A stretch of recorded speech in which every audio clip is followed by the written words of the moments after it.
तू इतकी वर्ष या मोठ्या खोलीत राहिलीस, मग कामिनीला का नाही तो ड्रेस देत? ती नुकतीच परत आली आहे आणि मी तिच्याशी चांगलं वागायचं ठरवलं आहे, काव्या शांतपणे म्हणाली, तिच्या आईला कामिनीसाठी ड्रेस द्यायला पटवण्याचा प्रयत्न करत. शोभाचा चेहरा ताबडतोब कठोर झाला. काव्या लग्न झाल्यापासून दिवसेंदिवस अवज्ञाकारी होत चालली होती. इतकंच काय, तिनं कामिनीसाठी तिचा प्रियकरही सोडून दिला होता. हे ऐकून शोभाला धक्काच बसला. तू काय म्हणालीस? शोभा संतापानं विचारत होती. काव्या थोडीशी हसली. त्या हसण्यात तुच्छता होती. बाहेर इतके ब्रँड्स आहेत, कामिनीने तर अजून त्यांना हात लावलेला नाही.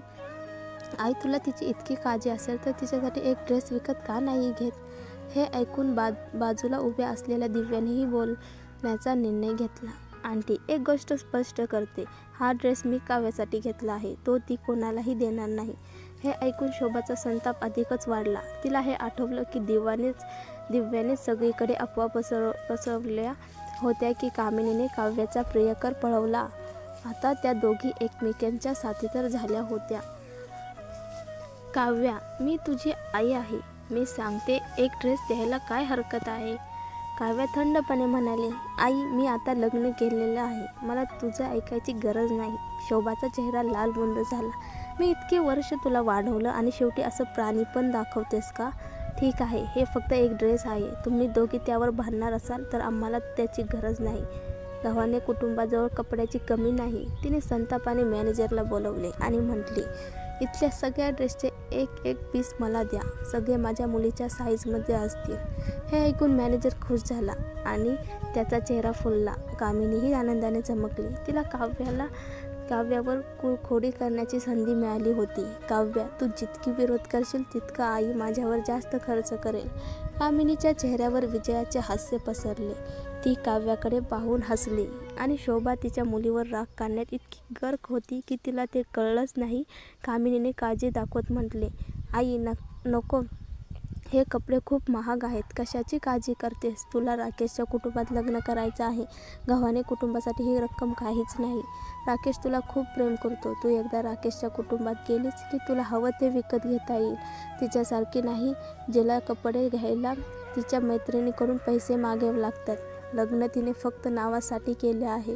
शोभाच्या या अपमानकारक शब्दांनी काव्याचा चेहरा थंड पडला. दिव्या मात्र संतापली. तुम्हाला काहीच माहीत नाही. काव्याचा नवरा कोण आहे तुम्हाला माहीत तरी आहे का? तो राकेशपेक्षा 100 पटींनी चांगला आहे. दिव्या तडफदार स्वरात म्हणाली. शोभाच्या डोळ्यात चमक आली. ती म्हणाली, मी बघितलंच नाही, मग कसं मानायचं की तो चांगला आहे? खरंच एवढा चांगला असता तर राकेश आणि कामिनी आधीच साखरपुडा करून बसले असते. काव्य तिच्या नवऱ्याला साखरपुड्याला घेऊन का जात नाही? तिला त्याची तुलना राकेशशी होईल याची भीती वाटते. हे ऐकून दिव्या फटकारून म्हणाली, हो, तो गेलाच तर तुम्हा सगळ्यांना धक्का बसेल. शोभाने नापसंतीने तोंड वाकडं करत उत्तर दिलं, तो येईपर्यंत आम्ही मानणार नाही. आम्ही नाही जाणार जर तो नाही आला तर. हे ऐकून दिव्याचा संताप अनावर झाला. आम्ही जाऊ. कोणी म्हणालं आम्ही जाणार नाही? काव्या, तुझ्या नवऱ्याला घेऊन चल. सगळ्यांचे डोळे दिपतील. थोड्या वेळाने दिव्याने आठवलं आणि विचारलं, काव्या, तुला आठवतंय का, रुद्रचा असिस्टंट माधव म्हणाला होता की त्याला त्याच वेळी बिझनेस ट्रिप आहे? काव्याने मान हलवली. हो, मला आठवतं, पण रुद्र येत नाही याचा अर्थ असा नाही की आपण नाही जावं. दिव्याने सुस्कारा सोडला. मला वाईट वाटतं. मी आधी जे बोलले ते योग्य नव्हतं.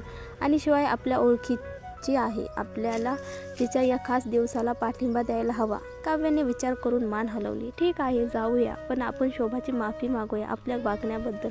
दिव्या हसली, सहमत. आणि आपण त्यांना मोठं गिफ्टही द्यायचं. काव्याने हसत म्हटलं, हो, अगदी तसंच. आपण तिथं आनंदाने हजेरी लावूया. हे ऐकून दिवा खुश झाली. नक्कीच, आपण त्यांना दाखवूया की आपण त्यांच्या आनंदात सहभागी आहोत. त्याच रात्री दिव्या म्हणाली, ते तुला ओळखत नाहीत, रुद्रलाही नाही. मी माझ्या चुलत भावाला विचारते, तो तुझ्यासोबत येईल. कोणीही त्याला ओळखणार नाही. काव्याच्या मनात शंका होती, पण ती घरी परत आली. दिव्याने तिच्याशी फोनवर प्लॅनिंग सुरू ठेवलं. त्याचवेळी रुद्रने तिच्याकडे पाहिलं आणि थंडपणे विचारलं, काय झालं? काव्या खिडकी बाहेर पाहत विचारत होती, काही नाही. दिव्या मला सांगत होती की तुम्ही मॉलमध्ये दिव्याच्या कुटुंबाला मदत केलीत. रुद्र थोडं बाजूला पाहत म्हणाला, ते माधवने अरेंज केलं. मला माहीत नव्हतं. त्याचवेळी दिव्याचा व्हॉईस मेसेज आला. ठरलं मग. काव्या, माझा चुलत भाऊ इतका देखणा आहे की सगळे स्तब्ध होतील. त्या साखरपुड्याला तुझा नवरा असल्याचा दिखावा करेल. काव्या थोडीशी लाजली. रुद्रने हे ऐकून भुवया उंचावल्या. माधवकडे पाहत रुद्र थंडपणे म्हणाला, दिव्या आणि काव्या काय प्लॅन करत आहेत? शोध आणि विशेषतः दिव्याचा चुलत भाऊ कोण आहे? माधवने रुद्रच्या आवाजातील नाराजी ओळखली आणि लगेचच चौकशीला सुरुवात केली. लवकरच एका माणसाचा फोटो रुद्रसमोर आला. कामिनी आणि राकेशचा साखरपुडा होतोय आणि काव्य तिथं हजेरी लावणार आहे आणि हा माणूस काव्यासोबत असणार आहे. रुद्रचा चेहरा अजूनही निर्विकार होता, पण डोळ्यात एक वेगळं रोष दिसत होतं. दिव्याने फोनवर सांगितलं होतं की काव्यासाठी कोणीतरी तिचा नवरा असल्याचे नाटक करायला हवे होते. रुद्र संतापलेला होता. काव्याला काय वाटत होते? कोणाही पुरुषाला तिचा नवरा म्हणायचा अधिकार होता का? सर, तुम्ही काव्यासोबत का जात नाही? माधवने धीर गंभीर आवाजात सुचवले. कारण त्याला भीती वाटत होती की लोकांना वाटेल की काव्या कुणा दुसऱ्याच पुरुषासोबत लग्न करून आले आहे. पण रुद्रच्या थंडगार कटाक्षाने त्याचे वाक्य अर्ध्यावरच थांबले.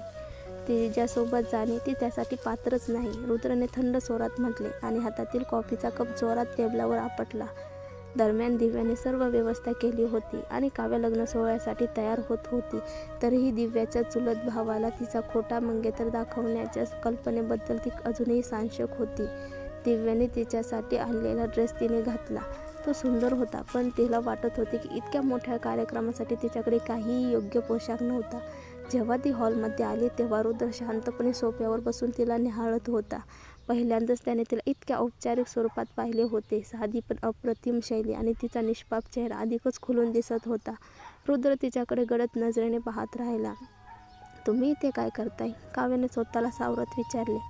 काय झालं? चुकीचे काही करत असल्यामुळे अपराधी वाटते का? रुद्रचा आधीच कठोर चेहरा अजूनच थंडगार झाला. त्याच्या काळ्या डोळ्यात खोल राग दिसत होता. जणू आजूबाजूच्या सगळ्या ऊर्जेला तो शोषून घेत होता. काव्या त्याच्या अशा कटाक्षाने घाबरली. जरी ती निरपराध असली तरी त्याच्या दृष्टीने ती स्वतःला दोषी समजायला लागली. मी दिव्यासोबत राकेशच्या साखरपुड्याला जाणार आहे. आम्ही निघणारच होतो. तेवढ्यात तो उंच पुरा माणूस उठला. तू दिव्यासोबत जाणार आहेस की एखाद्या दुसऱ्या पुरुषाला घेऊन जाणार आहेस? त्यांच्या बोचऱ्या आवाजाने काव्याच्या पायाखालची जमीन सरकली. त्याला हे सगळं आधीच माहीत होतं. तुम्हाला कसं कळलं? तुम्ही येणार नव्हतात म्हणून दिव्याच्या चुलत भावाला बोलवण्याचा विचार केला होता. काव्या गोंधळलेल्या अवस्थेत बोलत होती. दिव्याचा चुलत भाऊ म्हणजे तू त्याला तुझा नवरा म्हणून सगळ्यांसमोर नेणार होतीस? हे खरंच केलंस? काव्याने त्यांच्याकडे पाहिले. मग मी काय करू? तुम्ही माझ्यासोबत यायला तयार नाही? रुद्रने तिच्याकडे रोखून पाहिले आणि हळूहळू तिच्याकडे पावले टाकली. काव्याला त्याची ती नजर असह्य वाटत होती. काय करणार तुम्ही? म्हणजे काय? मी तुझ्यासोबत गेलो नाही तर तू कोणालाही नवरा म्हणून घेऊन जाणार आहेस? आणि मग माझ्या पतीच्या जबाबदाऱ्या मी निभावल्या नाहीत तर तिकडे बाहेर जाऊन त्या पूर्ण करायला दुसऱ्या पुरुषाला शोधणार का? रुद्राच्या या जहिरी शब्दांनी काव्याचे डोळे आश्चर्याने मोठे झाले. तुम्ही हे काय बोलताय? मी असं काही म्हणाले का? म्हणाले नाही. काहीही झालं तरी फरक काय पडतो? आपल्याला लवकरच घटस्फोट घ्यायचा आहे ना. फरक नाही पडतो म्हणजे तुला काहीही चालतंय? कोणालाही नवरा म्हणून घेऊन जाण्याची तुला इतकी घाई लागली आहे? रुद्रचे डोळे क्रूर कटाक्ष टाकत होते. रागाच्या आडून दुःख आणि निराशा स्पष्ट दिसत होती. हो, मला घाई आहे. जेव्हा मला तुमची गरज असते आणि तुम्ही नसता तेव्हा मी दुसऱ्याला घेऊन जाईन. त्यात चूक काय आहे? काव्याने चिडचिड करत उत्तर दिले. तू दिव्याचा चुलत भाऊ. दिव्याच्या कुटुंबाला असं वाटतं की कोणालाही माझ्या जागी उभं करता येईल. बरं, मग मी त्यांना दाखवतो की रुद्र गायकवाड कोण आहे. काव्याला हे ऐकून स्पष्ट जाणवले की रुद्र दिव्याच्या कुटुंबावर सूड घेण्याच्या तयारीत होता. रुद्र, प्लीज असं करू नका. माझी चूक झाली. मी एकटीच जाईन. मी कोणालाही सोबत घेऊन जाणार नाही. काव्याने त्याचा हात पकडून गयावया केली. त्याच्या चेहऱ्यावर थोडी मृदू झाक आली. काव्या, जर गायकवाड कुटुंबातील कोणालाही समजलं की तू दुसऱ्या पुरुषाला नवरा म्हणते आहेस तर काय होईल याचा विचार केलास का? काव्याला अन्याय झाल्यासारखं वाटत होतं, पण तरीही तिने हलकेच मान डोलावली आणि ओठ चावले. तिने स्वतःला शांत केले. तिच्या मनात एक कटू जाणीव झाली. रुद्राला तिची काळजी नव्हती, फक्त आपल्या प्रतिष्ठेची चिंता होती. तिच्या मनाला वाटत असलेली त्याच्या बाजूची मृदू भावना ही फक्त तिची कल्पनाच होती. मी समजते, तिने हळू आवाजात म्हटले. त्याने तिचा हात सोडला आणि ती निघून गेली. नंतर तिने दिव्याला फोन केला. दिव्या, तुझ्या चुलत भावाला बोलवायची गरज नाही. मी एकटीच जाईन. दिव्या गोंधळली. का गं? त्याने तर होकार दिला आहे. माझी काही वैयक्तिक कारणं आहेत. फक्त हे मान्य कर. दिव्या, दिव्याने तिच्या आवाजातला उदासपणा ओळखला आणि शेवटी मान्य केले. काव्या निघून गेली, पण रुद्रच्या मनात तिच्या शेवटच्या कटाक्षाने वावटळ उठली. ती दुखावली होती का? तिने त्याला दोष दिला का? माधव रुद्रने खोलीत थंड आवाजात हाक मारली. आज तुला एक काम आहे. माधव थोडा चमकला. रुद्रने दिलेली आजची सूचना स्पष्टपणे कामिनीच्या कुटुंबाच्या साखरपुड्याशी संबंधित होती.